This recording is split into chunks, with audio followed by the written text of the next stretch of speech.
Hello guys and welcome to the channel.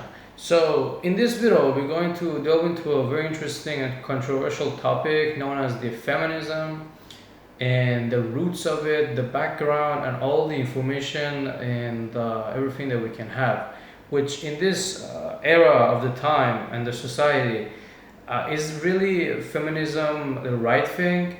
Are the women actually more free or simply more isolated? Has love become commodified, transactional, or it has been politicized? When we rejected traditional family structures, did we also discard the framework for deep rational trust? Are women happier these days, or this kind of philosophy that women have the more power and empowerment of women are making women more stressed? Therefore, there's a kind of problematic shame in their mind that they cannot trust anyone. They have power, they are, let's say, independent, but at the same time, we see women these days that have been feeling lonely and they're not really happy or satisfied. That's something that we're gonna talk about. And speaking of the, let's say, feminism, we should actually go back to the roots.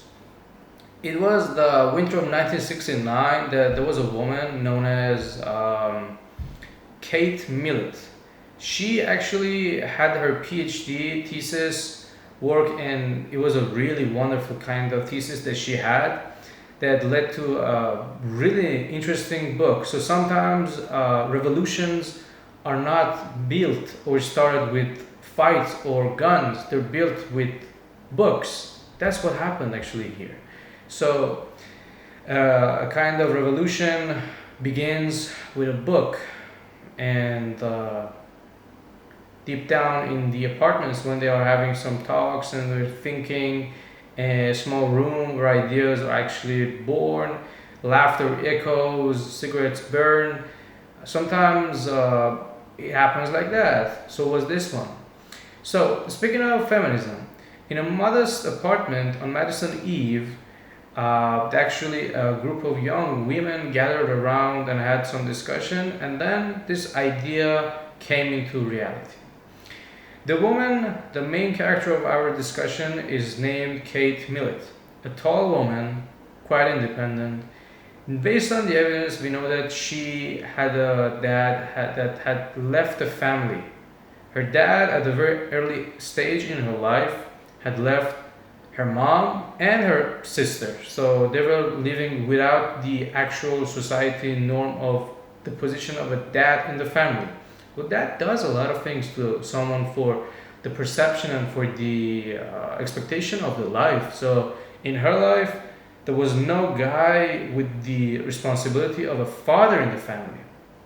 Just stay with me because this is going to be really interesting. Then she had her kind of book published, which was a really controversial book. Kate Millett's landmark work was named Sexual Politics, the name of the book. It didn't just speak about feminism, it tore open the terrain of gender, power, love, family. And if saying everything you thought was private is a political lie, in her view, the patriarchy was not just a set of behaviors, it was a political system that was being made and told to women to do a certain kind of actions, and that would be a societal kind of norm to them, which was really interesting and new to people of the time. So it quickly gained a lot of popularity. She argued that gender roles, domestic life, even the notion of love were tools of male dominance, not mere personal choices. The idea was radical. Women needed not only rights, but the dismantling of entire structures of power. So that was her personal main belief. Then, from the room to the ideology, Those early sessions in New York were more than meetings, they were like rites of a passage. Kate's sister, known as Mallory Millett, recalled later that they chanted, "The family must be destroyed. God is dead. Woman must take his place." Speaking of the sister of the main person in the role, known as, let's say, Mallory Millett, she argues later on that her sister had some psychological problems, which she was well aware of, and all this kind of loneliness, this kind of deep talks, and this kind of obsessions led to some radical thoughts to her that we these days would refer to as feminism. So, a creed without divine being, but with a, let's say, intensive idea. The word inside that room was remade. Friendships turned into political alliances. Conversation turned into manifesto. Feminism ceased to be just a movement for equality. It became an ideological totality. So you see how everything can change throughout the stages? Rethinking gender, love, and power. Millett's claim was that the differences between men and women are not natural, but manufactured through culture, education, and myth. I would say there is the possibility of both of them because we have the existence of double standard these days. Something a guy does versus something, very same thing that a woman does would be judged completely differently. So we have that one. And there is kind of evidence on that the culture and education and myth have, let's say, some effect on, let's say, causing differences. But also, there are, let's say, some mere natural differences also. Like these thousands of years of evolution has led men and women to partake different roles in society. She insisted that for genuine, let's say, manipulation of the gender roles, there has to be a kind of new idea. This meant more than equal pay. It meant undergoing women and men as fixed identities. It meant actually reconfiguring love from connection to power, dynamics, and from intimacy to ideological battlefield. You see, these days we have independent women, but there is an ongoing war between the genders. Like, this is not the thing that will be a positive kind of evolution. In her idea, romantic love wasn't just beautiful, it was complicated in maintaining male supremacy. Thus, the notion, if we actually participate, we must dismantle even the ways we love. What are the consequences of this? Looking at the whole kind of concept in the positive and the negative thing. Liberation or loneliness. So, fast forward 50 years, we live in a world where empowerment, autonomy, and self love dominate the whole kind of situation. But beneath the situation remains a set of uneasy questions. Are women more free or simply isolated? Has love become commodified or, let's say, politicized? When we rejected traditional family structures, did we also discard the framework for deep rational trust? Today, marriage rates are lower, cohabitation higher, divorce more common, intimacy more rare, and all these things, the critic has been made, and this kind of nostalgia is in the past. So did we create a society where men and women struggle to trust each other? Where relationships feels like negotiation, it's not a deal. Where difference is feared, not celebrated. We have been marching towards an era that unfortunately has caused a lot of men being tagged as misogynist and a lot of women saying that we don't need men. This is, a fight between the genders that has been made as a bigger umbrella to make the whole society fight for something that is actually really stupid to begin with. So, the intellectual kind of legacy. Kate Millett's influence is vast in academic theory, feminist critic, media, and culture. Sexual politics became a foundational text for radical feminism, reshaping how gender, sexuality, and power are discussed. She argued that the private sphere, home, family, is a political arena. Her ideas permitted consequences and raising groups of radicalists and raising the ratio of publications in feminism, university, curriculum.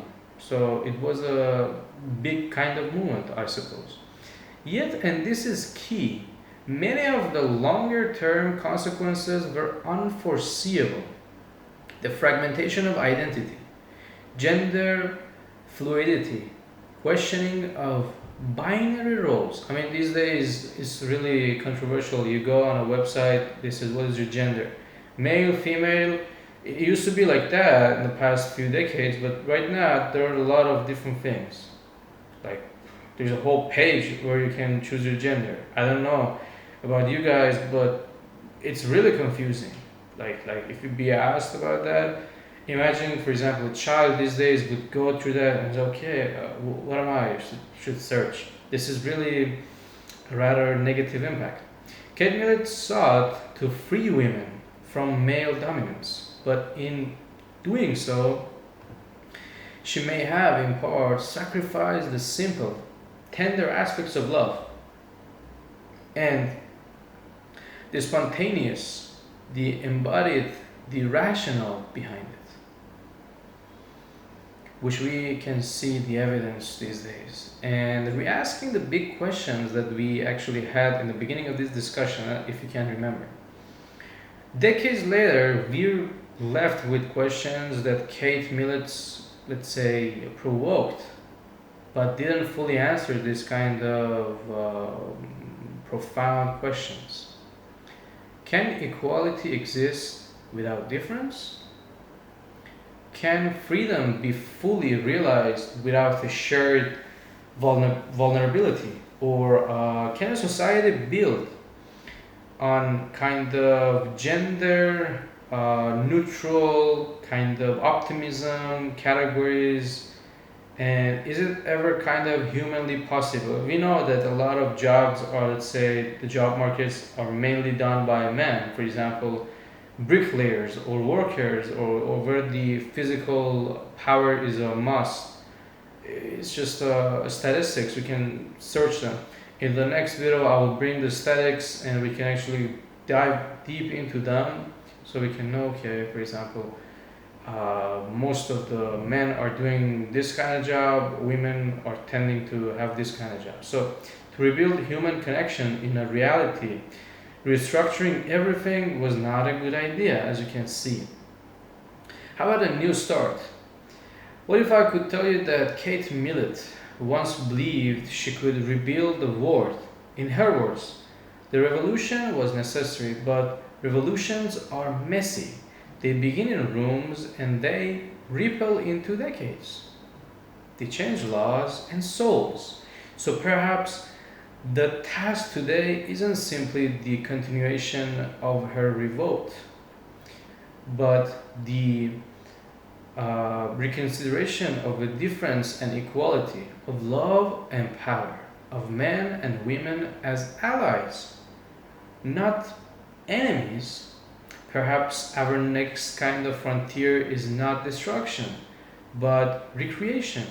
Because at the heart of every revolution, even one began in a small room with cigarettes and laughter, lies an ongoing and true human kind of journey that will be upon us. Maybe that's where our next chapter begins. All in all, to just not overcomplicate things, and I would try to conclude, I would say that if you found this kind of journey true and these kind of ideas compelling, subscribe for more deep dives into this kind of philosophies that shape our journey, because truly what we know is partial and we can help build upon this kind of conception. And this evolution of a kind to you guys, was it the positive aspect, was the negative aspect? Because I mean, from my perspective especially, the heart of every revolution, even one that begins in this kind of room, there is some kind of new ideas, which is partially true. But how it ended out and is reflected these days, that for example, women would be tending to be, let's say, working on themselves and trying to just be not really interested in participating as they used to be in the society and everything. But are they like, what I noticed is that they don't really, let's say, appreciate that. They would prefer to have a normal kind of structure of a family where everything is at the right place. I mean, they say, okay, what is your pronoun? It's like he, she, it, they. What is it? You cannot be all of them at the same time. You need to know your kind of, let's say, part in a family structure, and then you build something together. That's the beauty of it. But this so-called feminism has deprived us of what has been happening for centuries. I mean, look at the evolution that we human beings used to live in the cave, and men went for hunting, women tried to take care of the family, take care of the children, and all these things helped us to survive. But these days you see groups of different kind of people that would prefer to stay together because it's safer to them, but perhaps they had a negative experience in the past that shaped this kind of idea in their mind, and this is going to stop them from improving. All in all, let me know what you guys think, and I believe it's a really beautiful topic to talk about and try to just increase our understanding on this knowledge. And until the next one, I hope that you have a very beautiful day and have a good day, my friends. Bye bye.